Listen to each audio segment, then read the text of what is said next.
Assalamu alaikum à tous et à tous. Ravi de vous présenter ma nouvelle vidéo. Aujourd'hui, j'ai décidé de vous présenter le yassa pour 6 personnes. Donc, j'ai pris l'équivalent de 500 grammes de viande d'agneau. La viande d'agneau, c'est beaucoup plus pratique pour cuire. Ensuite, j'ai pris des carottes. J'ai pris des oignons, des pommes de terre. J'ai pris 4 citrons verts. J'ai pris 300 grammes d'olives avec les noyaux. 5 œufs durs. De l'huile. Du sel. 2 cubes or et de la poudre de hadja. De la coriandre. Du poivre. Du piment. Et j'ai pris l'équivalent de 3 bols de cette taille-là, de riz basmati. Et c'est parti pour la cuisson. Donc j'ai utilisé un wok pour faire cuire la viande. C'est beaucoup plus pratique, tout simplement par rapport à la profondeur et puis pour la facilité de la cuisson. J'ai pris l'équivalent de 3 grandes cuillères à soupe d'huile. Donc je vais laisser bien chauffer, bien comme il faut. Et en attendant, je vais m'occuper des oignons, la marinade et tout ce qui va avec. Par contre, j'ai oublié tout à l'heure de vous présenter la moutarde. Je suis désolée, parce que pour faire un bon yassa, il faut un ingrédient principal qui est la moutarde. Donc, l'équivalent de 3 cuillères à soupe de moutarde. Voilà, donc on va hacher la viande finement et puis on va faire le mélange après. Après avoir donc préchauffé l'huile pendant à peu près 2 minutes, vous prenez donc du sel fin avec une petite cuillère comme ça à café et vous saupoudrez un tout petit peu, vraiment légèrement, pour éviter que la viande elle colle. Donc on va prendre un petit morceau de viande pour voir si l'huile est bien chaude. Donc là ça frémit, cette huile elle est bien chaude. Vous prenez le reste de la viande, vous mettez toute la viande. Voilà. Vous éparpillez comme il faut. Voilà. Un peu partout. Le feu, vous ne le baissez pas. Vous laissez mijoter. Pour que ça puisse bien dorer. Et vous ne recouvrez pas aussi. Voilà. Donc, vous mettez toute la viande. Et pendant que la viande est en train de cuire, on va assaisonner donc les oignons pour la marinade. Donc après avoir haché les oignons finement dans un mixeur, j'ai pris donc l'équivalent de 6 gros oignons à peu près. Vous pouvez mettre la quantité que vous voulez parce que autant il y aura d'oignons et autant il y aura la sauce. Donc on va prendre le citron vert, on va bien presser dessus. Vous allez bien presser, mais vraiment bien comme il faut. Et si vous n'avez pas de citron, vous pouvez utiliser aussi du vinaigre. Ça fera aussi l'affaire. Alors dans le cas où vous utilisez le vinaigre, prenez l'équivalent de 4 grandes cuillères à soupe de vinaigre blanc, vinaigre balsamique. Voilà. Donc là, je mets bien comme il faut le citron pour que ça puisse bien imprégner sur l'oignon.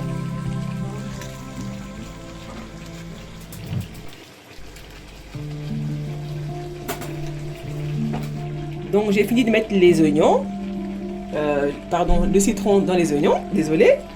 Ensuite, je prends donc l'équivalent de 3 grandes cuillères à soupe de moutarde.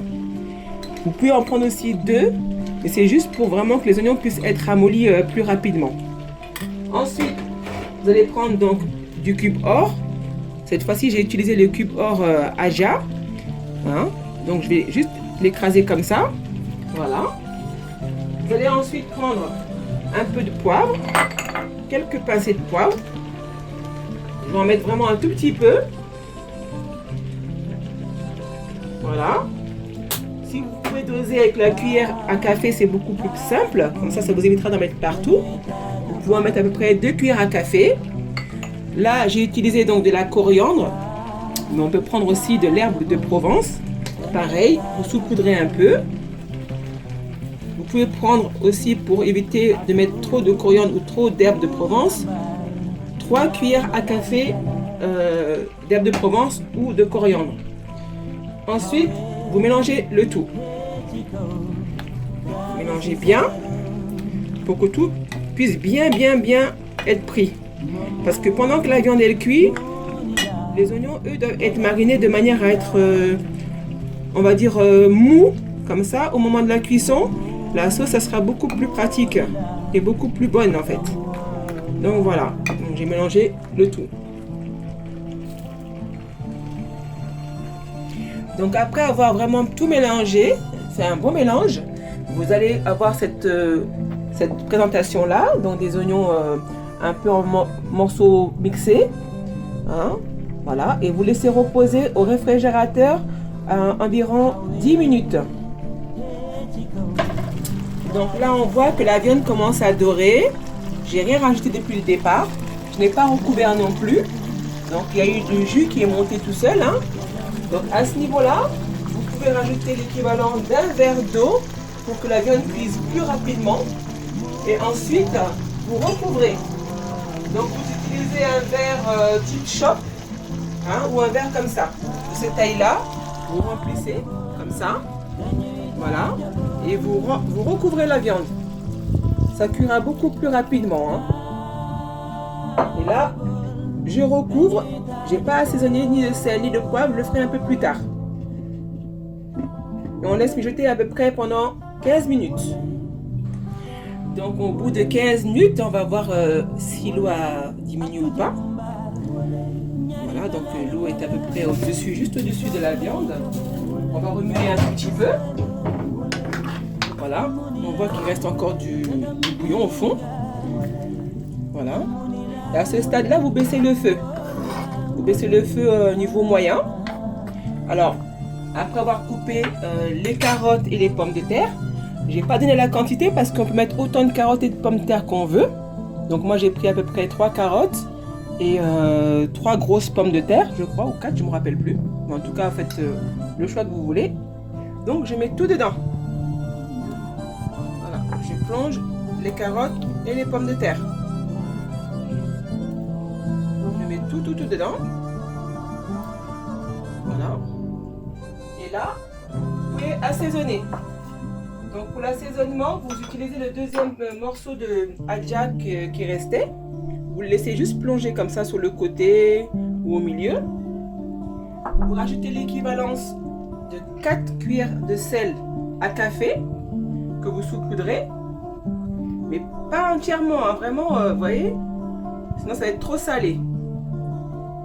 Voilà, comme ça. Vraiment au ras, hein. C'est l'équivalence, on va dire, de 2 cuillères à café. Je dis 4, mais c'est l'équivalence de 2. Alors, une fois que vous avez fait cet assaisonnement-là, vous mélangez le tout.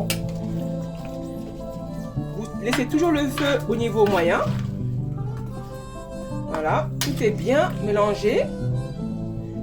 Et là, on va recouvrir pendant l'équivalence d'à peu près 5 minutes. Vous recouvrez entièrement, hein. Voilà. Donc après 5 minutes, on va voir l'état de la cuisson. Donc voilà, on a encore l'eau qui est toujours en rabord des légumes et de la viande. On va mijoter un peu. En principe, si vous avez pris de la viande d'agneau, ça devrait normalement être tendre et presque cuit. Si vous prenez de la viande de mouton, c'est beaucoup plus dur. Donc je vous conseille vraiment de prendre de l'agneau. Voilà. Donc on voit la quantité d'eau encore, hein, qu'il y a. Il y a du bouillon. Vous pouvez voir le bouillon à côté. Voilà. Alors à ce stade-là, on va donc prendre les oignons que vous avez laissés tout à l'heure pendant 10 minutes au frigo. Vous pouvez laisser aussi un peu plus longtemps parce que plus ça sera frais, mieux ça sera. Mais au bout de 10 minutes, l'oignon en principe est bien assaisonné. Donc on va mettre les oignons à l'intérieur. Voilà. Vous prenez une cuillère, une fourchette et vous les plongez doucement, pas en une seule fois. posez juste dessus. Voilà. Et le feu, à ce niveau-là aussi, vous le baissez au niveau moyen. Vous verrez que l'ébullition sera moins forte. Regardez. Voilà. Pas que ce soit trop bouillant parce qu'après, vous n'aurez pas beaucoup de sauce. Donc, on met tous les oignons. Et aussi, ce que je voulais vous rajouter, c'est que les oignons que vous avez achetés tout à l'heure, le récipient dans lequel il y avait les oignons, ne le jetez pas en fait, ne videz pas les oignons. Utilisez-le pour justement mettre la sauce, c'est ce que j'ai fait moi. Donc j'ai haché mes oignons dans ce mixeur là, et j'ai rajouté de l'eau. Vous voyez? L'eau que j'ai rajoutée, je vais la recouvrir au-dessus des oignons et des légumes.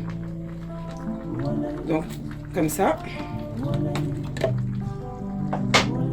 Je recouvre sur le côté, mais pas sur les oignons. Hein. Donc, vous stoppez pour voir si le niveau d'eau est bien au rabord des légumes et de la viande. Donc, voilà. Vous faites comme ça. Vous mélangez bien et doucement, hein, pas rapidement. Vous mettez bien les oignons à l'intérieur, la viande aussi, et tout va cuire en même temps. Voilà. Donc on voit qu'il y a un peu d'oignon et un peu de pommes de terre par-dessus. Il ne faut pas rajouter plus d'eau. Hein. À ce niveau-là, vous laissez comme ça. Vous pouvez rajouter légèrement, mais vraiment légèrement, mais mieux vaut faire comme ça. Donc on recouvre la marmite à peu près pendant 20 minutes. Voilà l'aspect que ça donne. Voilà, tout à ébullition. On va mélanger le tout. Vous voyez que la sauce est vraiment au ras de l'eau. Il n'y a pas, voilà, il y a pas beaucoup d'eau qui traîne. Hein. Regardez. Voilà. Et pour vérifier que les légumes et les carottes soient bien cuits, on prend donc une fourchette. On pique. Hop.